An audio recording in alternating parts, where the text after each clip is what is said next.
Have you ever sat in that heavy silence at a family dinner? Here on Tales of Home, we retell those moments honest, everyday, sometimes controversial.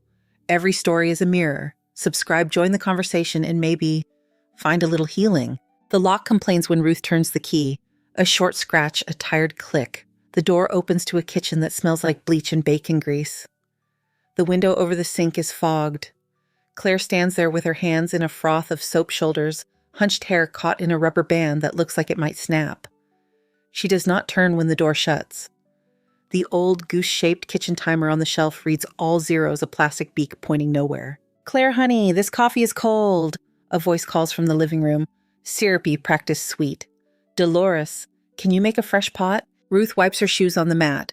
The tile is cool through the soles. Bubbles slip down Claire's wrist and disappear into a line of red, cracked skin. The faucet hisses. The TV on the other side of the archway blares a daytime drama cut by bursts of high laughter. Someone thumps a couch cushion. A child squeals. A spoon hits the floor and skips like a stone. Ruth touches her daughter's elbow. The skin is hot from dishwater.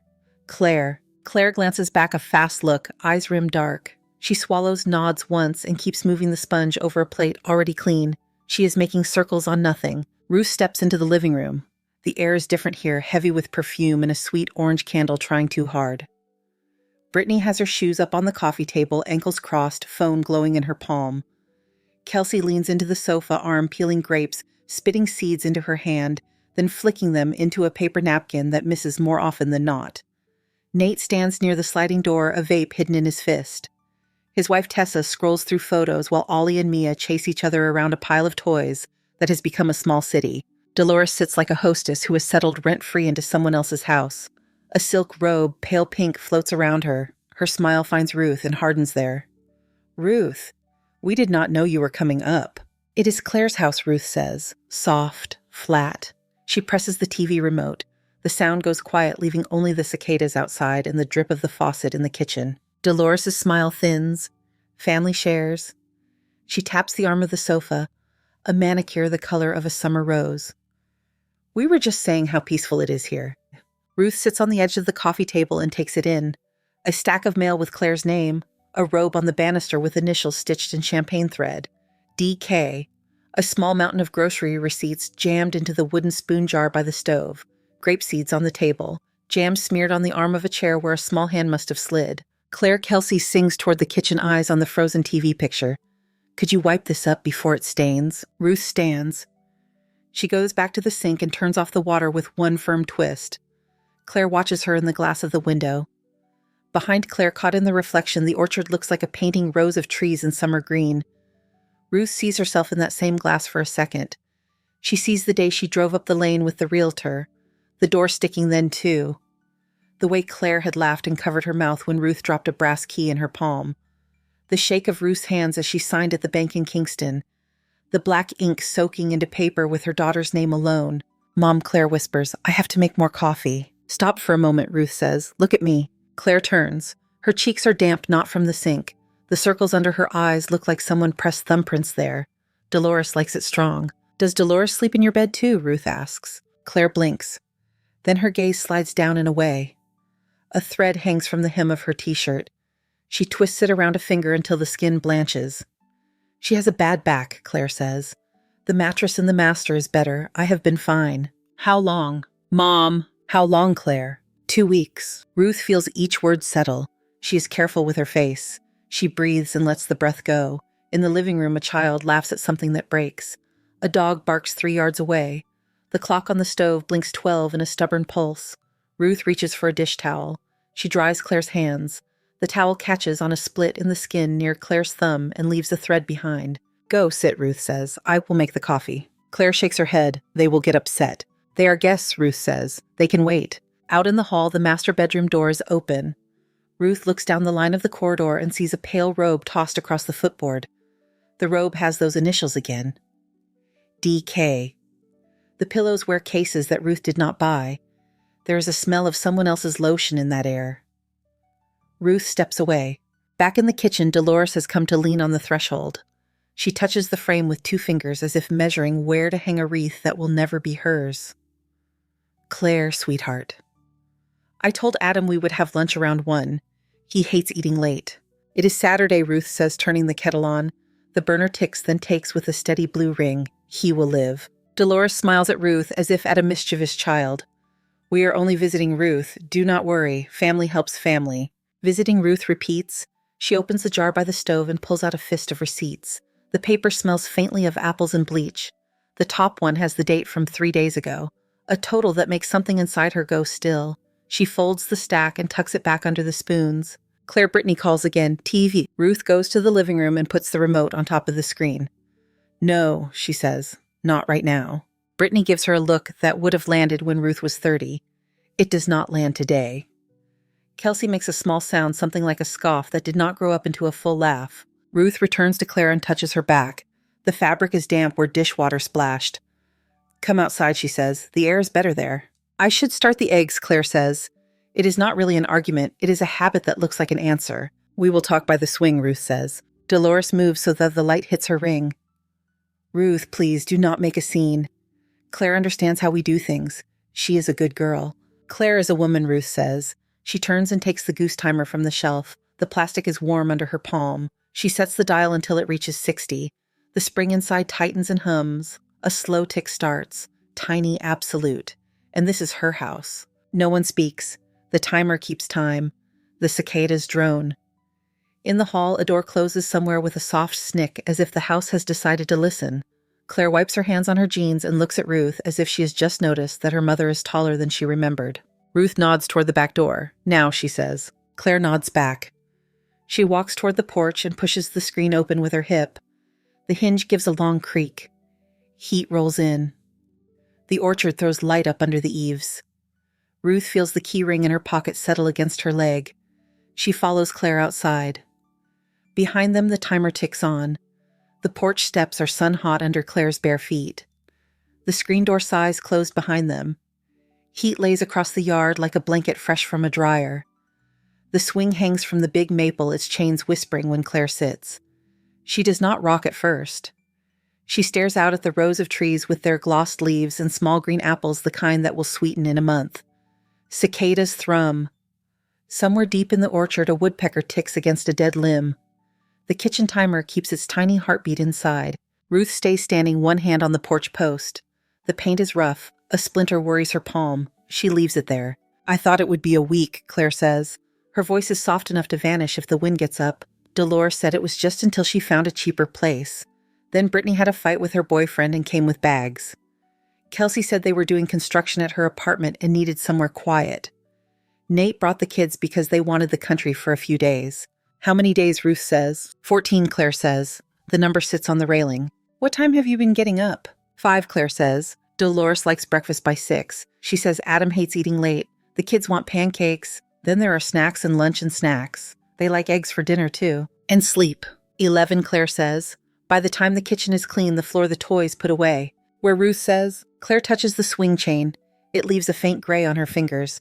The little couch in the den, she says. It is fine. Ruth looks at the map of the orchard, the long aisles of light and shade, the way the sun finds every gap.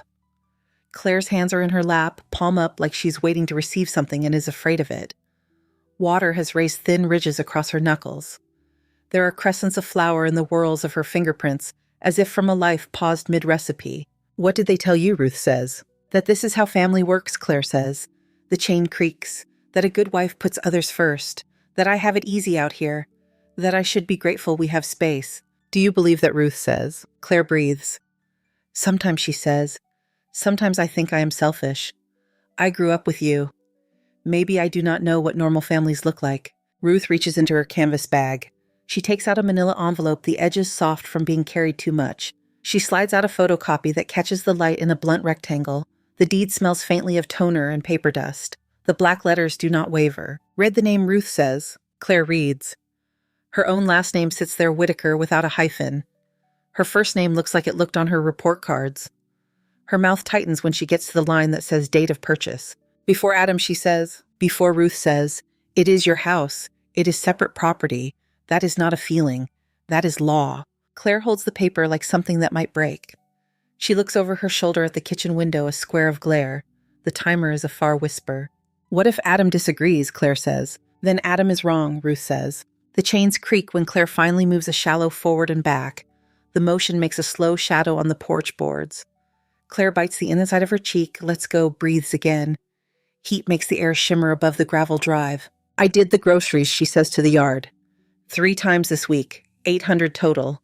I hid the receipts because I felt ridiculous counting, but then I saw the pantry empty again, and I could hear Dolores say, "We are family."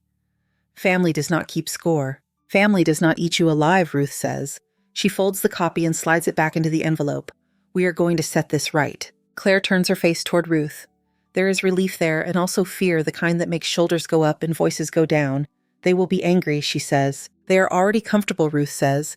Anger is a smaller problem. They go back in through the screen. The hinge protests. The kitchen light feels too white after the porch. The timer's tick is louder. Ruth touches the kettle and turns the flame off. She puts the deed copy on the counter next to the wooden spoon jar, where the receipts sit jammed like a wad of weeds pulled from a drain. Dolores is at the threshold again, a hand flattened against the frame. Her silk robe makes a whisper when she shifts. "Sweetheart," she says to Claire without looking at Ruth. "Can you bring the vacuum after lunch?" The rug by the sofa is shedding. Ruth walks past her into the living room.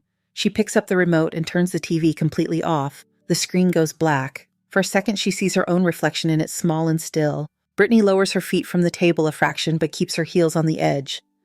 "We were watching," she says. "Not now," Ruth says. Kelsey wiggles fingers at the kids, as if none of this has anything to do with her. Ollie crashes a toy truck into the leg of a chair.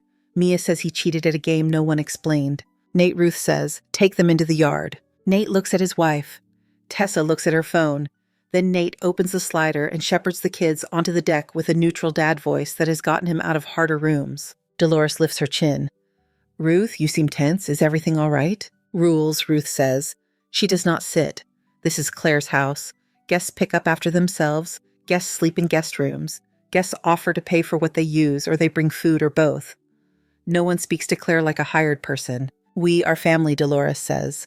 The suite has gone a little thin at the edges. There is no guest in family. Ruth looks at the master bedroom door down the hall. The robe with the champagne thread is still there. She imagines the pillowcases that do not belong to Claire or Adam lying on those pillows. She turns to the counter and takes her phone. She taps a contact. She touches the speaker icon. Avery answers on the second ring. "Whitaker," he says. "How is retirement?" "It is warm," Ruth says. "Avery, can you give me a sentence on separate property? I would like everyone to hear it." A beat. The speaker picks up his exhale.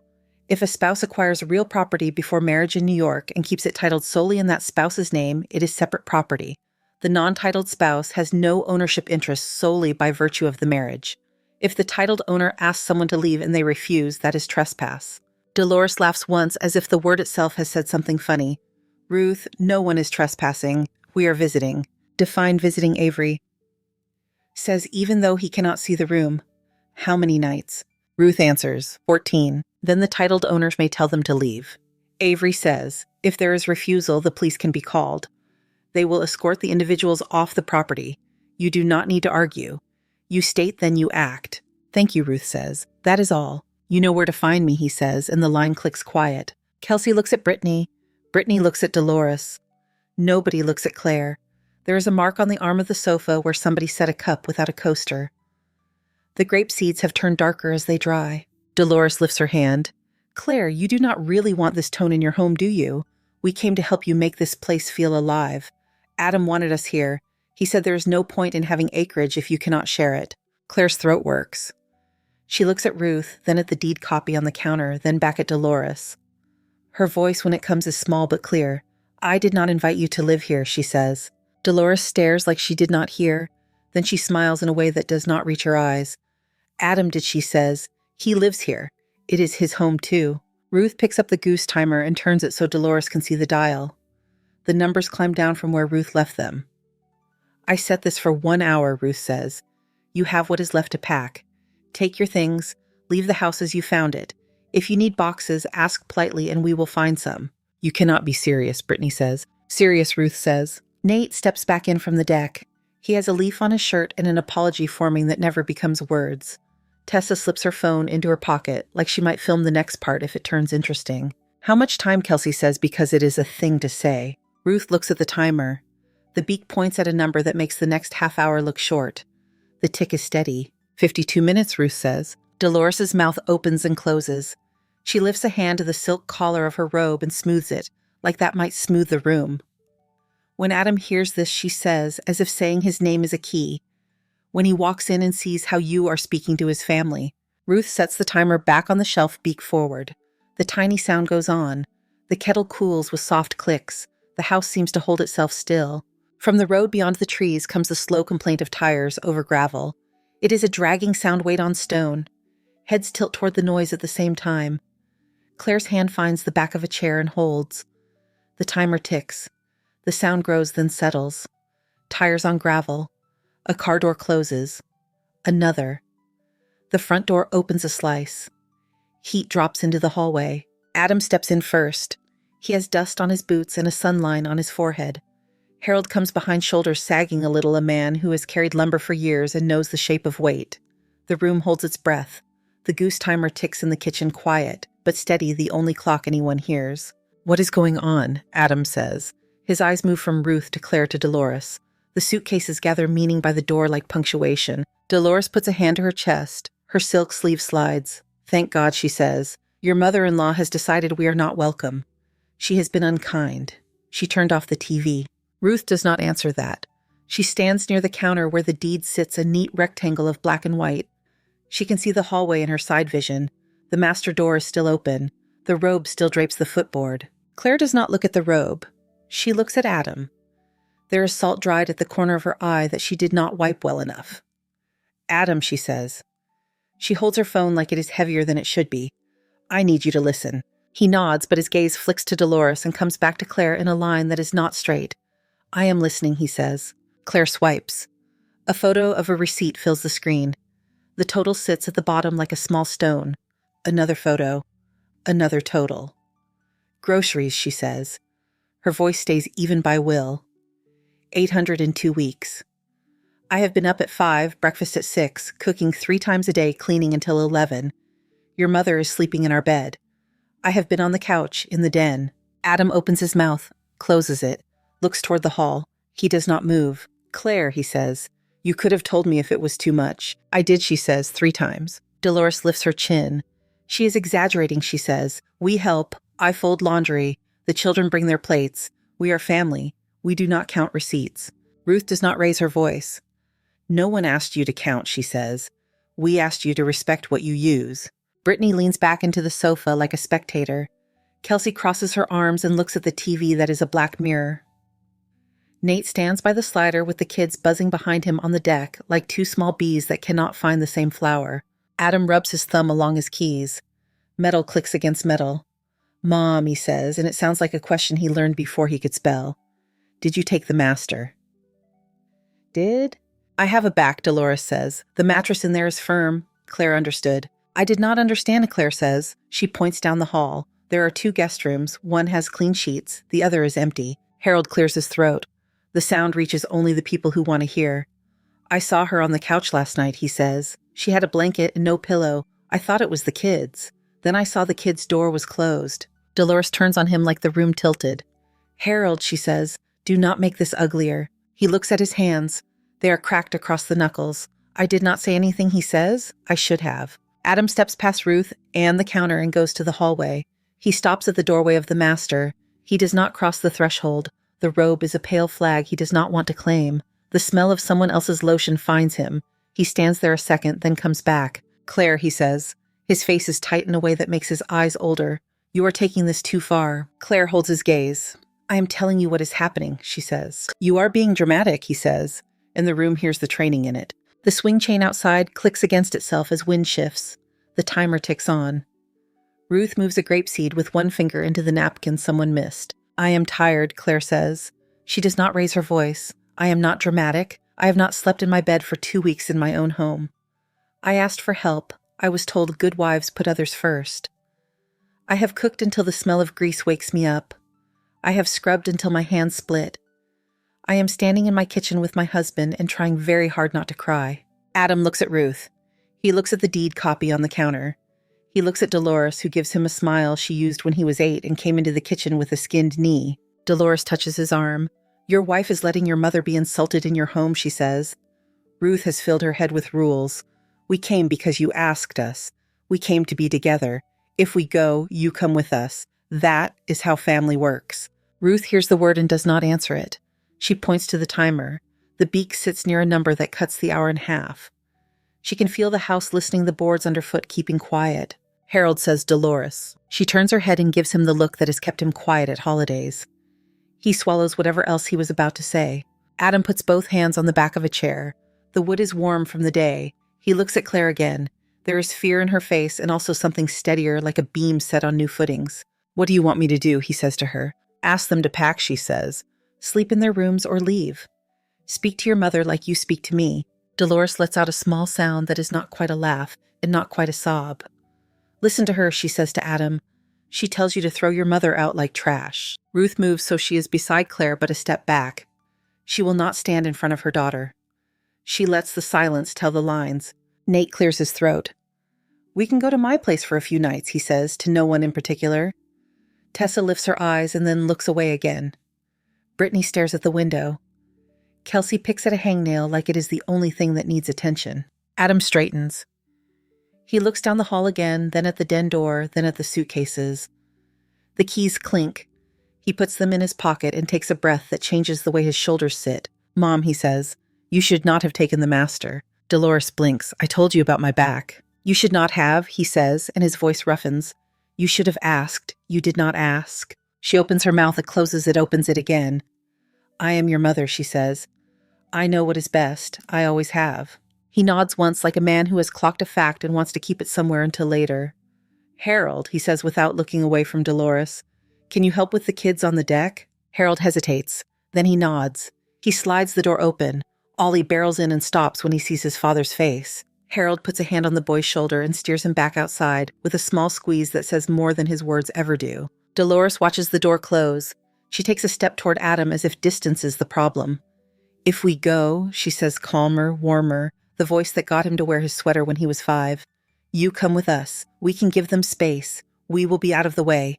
You and I can talk in the car. Adam looks at Claire. She looks at him. There is the den behind her dim, the little couch with a throw that is not big enough for a night, the exact shape where a body has folded itself small. He closes his eyes, opens them. I need a minute, he says. He walks past them and pushes the screen. The spring whines. Heat breathes in again. He steps onto the porch and grips the rail. The orchard lays out in rows, light flashing on leaves, where the breeze turns them. The wood under his hand is splintered and hot. He sets his forehead to his wrist and stands there. Inside, the timer keeps the same calm tick. Claire stays by the chair with her hand on it. Ruth watches the door and does not move. Dolores breathes through her nose and smooths her robe. The house waits. Adam stays on the porch until the sweat cools on his skin. The screen door is a pale square behind him. The orchard breathes and clicks. A bee inspects the rail by his hand, decides against him, moves on. Inside, the timer ticks and ticks, then it stops. The goose gives a clean metallic ring that carries through the house. It is not loud. It is final. Ruth turns the dial so the beak points forward again. Her hand is steady. Claire does not move from the chair. Dolores's mouth has a small white edge to it where her lipstick meets her teeth. Ruth sets the timer down and faces the room. Time, she says. Dolores laughs without sound.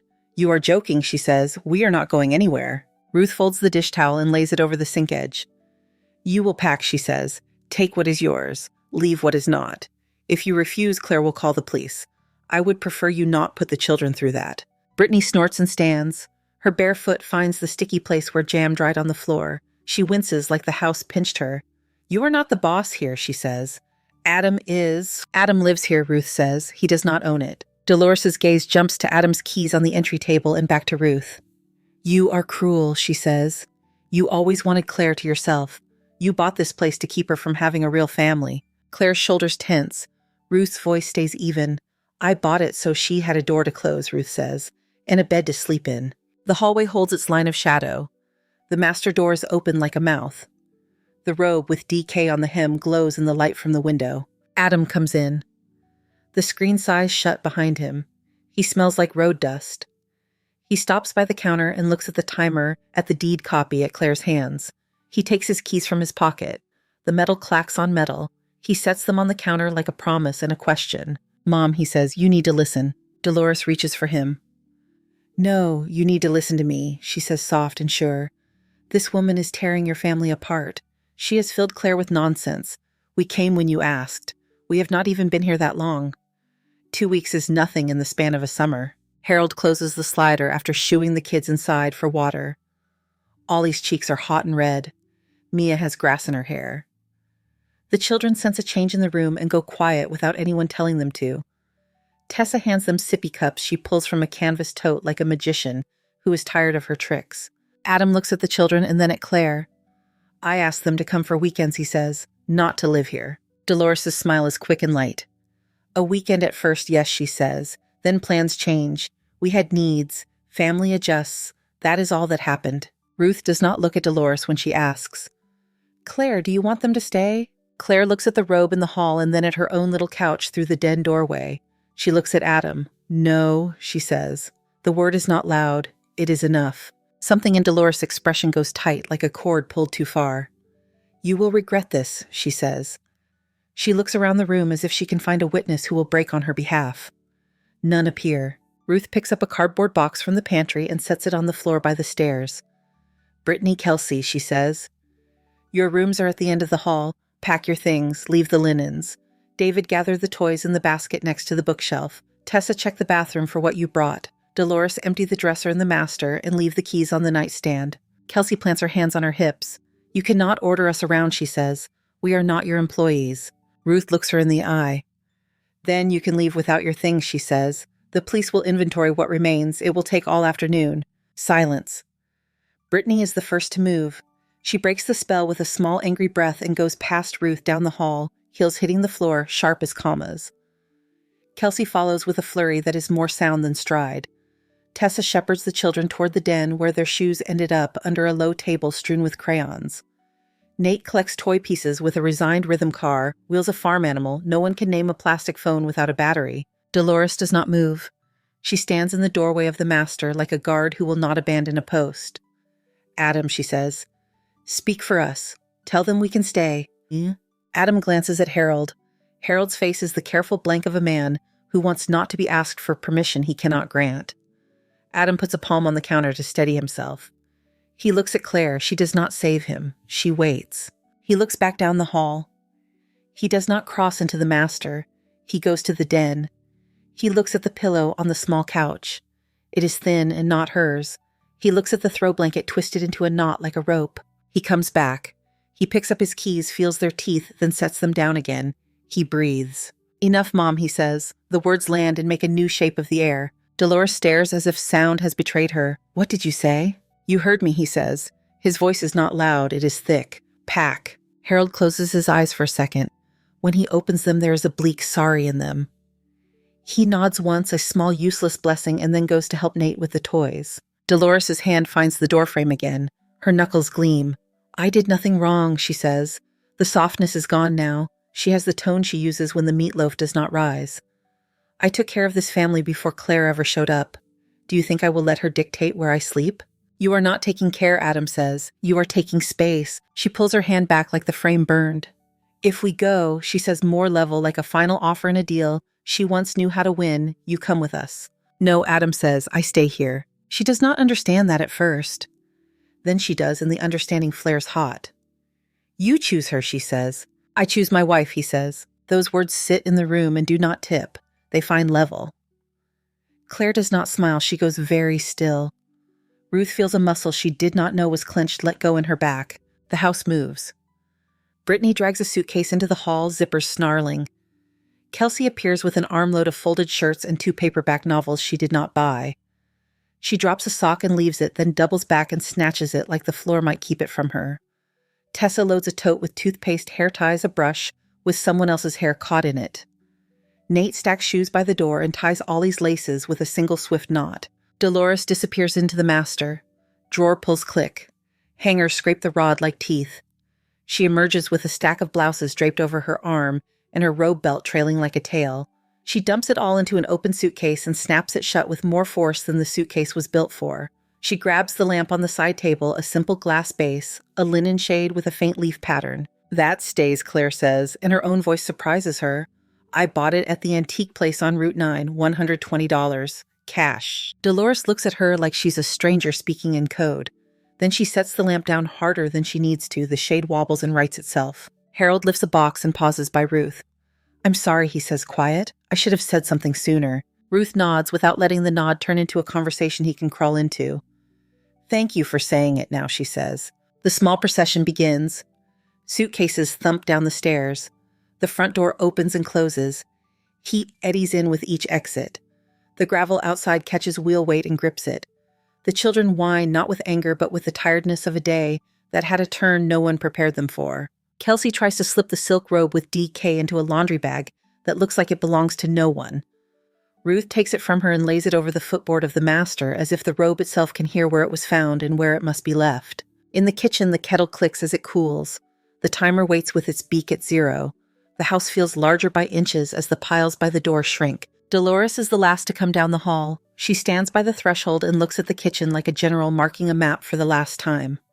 She reaches into her purse, pulls out a lipstick, and twists it like a weapon. Then she puts it back. She looks at Adam. Last chance, she says. Come with us. We will not ask again. Adam keeps one hand on the counter. The other he lays on Claire's back. He does not look at Ruth. He does not look at Harold. He looks at his mother and says, My place is here. The words do not satisfy anyone. They only exist. Dolores nods once as if she has run a private calculation and does not like the answer. She points to the floor where a child's plastic horse lies face down. You forgot a toy, she says to no one. She does not pick it up. Outside, the cars idle. The truck door slams. Nate calls for Mia. Tessa checks the back seat one more time for the green blanket that keeps Mia from crying in traffic. Harold stands by the truck bed and looks at the sky like it might say something useful. Dolores crosses to the door. At the threshold, she turns. She takes in the living room, the kitchen, Ruth, Claire, Adam. She finds each face and holds it in a slow, practiced way as if she is taking a picture she will burn later. You will not hear from me, she says to Adam, and the calm sounds like a dare. When this falls apart, do not come to my door. Adam does not answer. He does not put a brave face on it. He looks like a man who is too tired to pretend. Dolores leaves. The door shuts with a polite sound that feels unnatural after the past hour. Their footsteps recede on the porch, then the crunch of the drive. Engines shift into gear. The sound travels through the trees. It gets smaller and thinner until it's gone. The cicadas pick up their old tune like a band that only paused for a brief speech. Ruth does not move for a count of 10. She listens to the house settle. She looks at the lamp that is still on the table. She looks at the robe on the bed and then turns from it. She looks at Claire and sees the way her shoulders drop into their real place. Claire makes a sound that is near a laugh and near a sob.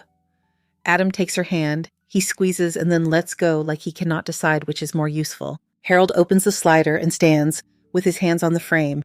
We will go to the old apartment, he says to Adam. I kept the keys. There are 2 bedrooms. It will do. Adam nods. He cannot find words. Harold nods back. He leaves without drama.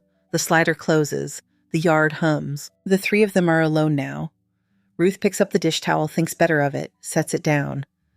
Claire sits in a chair and sits all the way, not the half-sit of someone ready to jump up. Adam leans on the counter with the timer and the deed between his hands. He looks at the ink and the plastic goose like they might explain something. He breathes. Did I just lose my mother, he says. No one answers. The room holds the question without offering anything back. The timer is quiet. The house waits for the next sound. No one answers Adam. The question sits and thins. Ruth turns to the sink and runs cool water. She fills 3 glasses and sets them down. The glasses sweat. Claire drinks without tasting. Adam holds his without lifting it. Ruth takes the dish bin and carries it down the hall. The master smells like a hotel someone stayed in too long. She pulls the robe with DK off the footboard and leaves it on the mattress for now. She strips the bed. The fitted sheet comes loose with a rubbery gasp. Pillowcases slide free.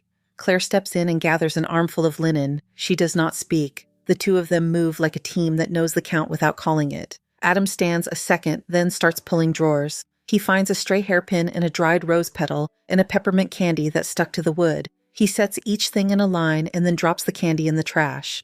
In the laundry room, the machine opens with a click. Claire loads the sheets and pours detergent. The smell goes bright and clean. She sets the dial and presses start. The drum takes and finds its rhythm. Ruth unscrews the porch bulb. The glass is cloudy. She shows Adam the small black bloom around the base. He gets the step stool and holds the new bulb for her. She twists it in until the contact takes. The porch light hums, then glows steady. No flicker. Claire empties the wooden spoon jar. Receipts spread on the counter like leaves. She folds them once and again, squares the stack, and pushes it into an envelope. She writes a date on the corner and sets it in a drawer with rubber bands and blunt pencils. Her hands are pink from hot water. The splits at her thumbs look less angry in the clean light. Adam comes in with his toolbox. He kneels at the front door and loosens the screws on the old lock. The faceplate falls into his palm with a chalk line of dust beneath it. He brushes the dust into a napkin and folds it shut. He sets the new plate checks. The strike turns the key once and again. The new latch clicks with a sound that is tight and certain. Ruth stands behind him and hands him the next screw without being asked. He sits back and looks at his hands. "I did not listen," he says. He does not look up. "You told me. I thought you were fine because fine was easier." Claire sits on the floor beside him. "I told you," she says. She is not cruel with it. The words are simple and true. "I am sorry," he says. He says it again because the first one feels like it fell short. "I am sorry." She nods and draws a breath past something that moved. "This is my house," she says. "We will not have anyone live here. If we see your family, we meet in town. Short visits. No surprises. If anyone speaks to me like help, they leave." He looks at her and holds that look. "Yes," he says. "Say it," she says. "Short visits in town," he says. "No surprises. If they speak to you like help, they leave." Ruth wipes the sill where the screen rubs the paint. The rag comes away gray. She rinses it, wrings it, and lays it over the sink to dry. The kettle hums again, not because anyone turned it on, but because heat takes time to fade. They move through the rooms without talking about what to do. Claire pulls the robe off the bed and folds it once. She places it in a paper bag with a handle. She finds a bracelet on the bathroom counter and slips it in. Ruth shakes the bathroom rugs and beats them on the porch rail. Dust lifts, then drops like soft rain. Adam carries suitcases to the barn loft because it is the nearest place that feels neutral. He will decide later about storage. He cannot decide everything today. They eat at the counter. Toast with butter. Peaches sliced into half moons. The knife leaves small golden smears on the board. The house is quiet in a new way. The silence has shape. You can lean on it. That night, sheets snap open like sails. The bed smells of sun and soap. Claire smooths the corners with the flat of her hand. She puts their pillows in their places. She rests palm on the mattress, then sits and does not spring up. Adam stands in the doorway and looks like he needs permission to step in his own room. She pats the bed. He comes in. He touches the headboard like it might push back. It does not. Ruth empties the trash in the bathrooms and ties the bags. She puts the tied bags by the door. She washes the mugs and sets them on the rack. She checks the porch light again and watches it hold steady against the first edge of evening. She finds a small film of grease on the stove hood and wipes it off. She does not say a word about it. She's tired in the kind of way that feels earned. 2 weeks later, a letter arrives in a white envelope with careful loops on the front. Claire brings it to the table and looks at it as if it might change if she waits. She opens it with a butter knife. The paper is thick. The handwriting has the pause and go of someone who practiced. Claire reads in quiet. Adam sits with his hands on the table and looks at her face. Ruth sits at the end, arms folded, and watches the window because the window does not ask anything of her. Dolores writes that she was wrong. She writes that she took without asking. She writes that she made Claire into someone who serves and then blamed her for feeling it. She writes that she told herself it was helping and knows it was not. She writes that she will not call. She writes that if they do not answer, she will not press. The words have no excuse inside them. There are no because lines. It is new on the page. Claire refolds the letter and puts it back in the envelope. She pulls a plain card from a drawer. She writes that she read it. She writes that she needs space. She writes that if there is contact, it will be in town, at a place with other people around for a short time. She writes that the house is not a place to visit. She signs her name. Adam signs under it. Ruth does not add hers. She seals the card and sets it on the tray for the mail in the morning. A month turns without anyone marking it with words. Paint on the dining room wall dries to a color that holds light. New curtains lift and fall with the smallest breeze. Adam sands a nick out of the coffee table. Claire wipes sticky handprints from the fridge and does not find a new set an hour later. The house begins to feel like itself again. On a Saturday, Ruth drives up. The porch light is off because it is noon. The lock answers the key with one clean turn. In the kitchen, the air smells like lemon and flour. Claire stands with her hands in dough. A dusting of white freckles her forearms. The goose timer clicks on the shelf. Its beak points at 23. Adam moves a ladder out of the way and grins with a sheepish edge like a boy caught with his hand in a cookie jar. The kitchen looks different in small ways. A second rack sits near the stove.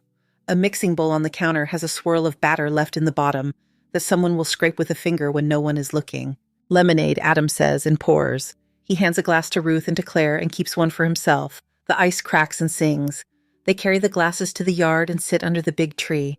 Shade slides across the grass like a slow river. They eat simple things. Bread from the oven, salty butter tomatoes sliced thick. Bees hover and move on. The porch light sits above the steps, plain and new. The key sits in Ruth's pocket with a weight she knows. After lunch, Ruth stands in the kitchen and looks at the wooden tray by the door. She takes the spare key from her pocket and sets it on the tray. It lands with a small, honest sound. "I will knock," she says. "You do not need me to let myself in." Adam nods. "Thank you," he says. He means for more than the key. Ruth rinses her glass and sets it in the rack. She turns to Adam. "Take care of her," she says. "If she cries in this kitchen, I change the locks on you." He does not joke. "I know," he says. "You would." Claire wipes her hands on a towel and leans her hip against the counter. She looks at the oven and then at Ruth. Her face is open in a way that does not chase anything. She reaches for the goose timer and turns the dial back one notch. It clicks in her fingers and keeps time for what is rising. Ruth goes to the door. She looks back once. Adam stands with his palm on the counter near the deed copy that now lives in a clear sleeve. Claire dusts flour into a bowl and laughs at something small. The laugh is light and lands where it should. The porch bulb waits for evening. The new lock shines in the frame. Outside, the orchard light has that deep summer color that makes the leaves almost hum. Ruth walks to her truck. Gravel shifts under her shoes. She starts the engine and lets it settle. In the rear view, the house sits square and white with its roof line sure against the sky. She touches the steering wheel like a hand, then pulls out slow. In the kitchen, the timer ticks on. The dough swells under a clean towel. The bed in the master holds its shape. The porch light will come on when the sun finds the right angle. The key on the tray waits for a hand that belongs there. The house breathes and keeps what is its own. Thank you so much for listening to today's story. If this story resonated with you or made you reflect, I'd love to hear your thoughts, so feel free to share them in the comments below. And don't forget to like, subscribe, and hit the notification bell so you won't miss the next story.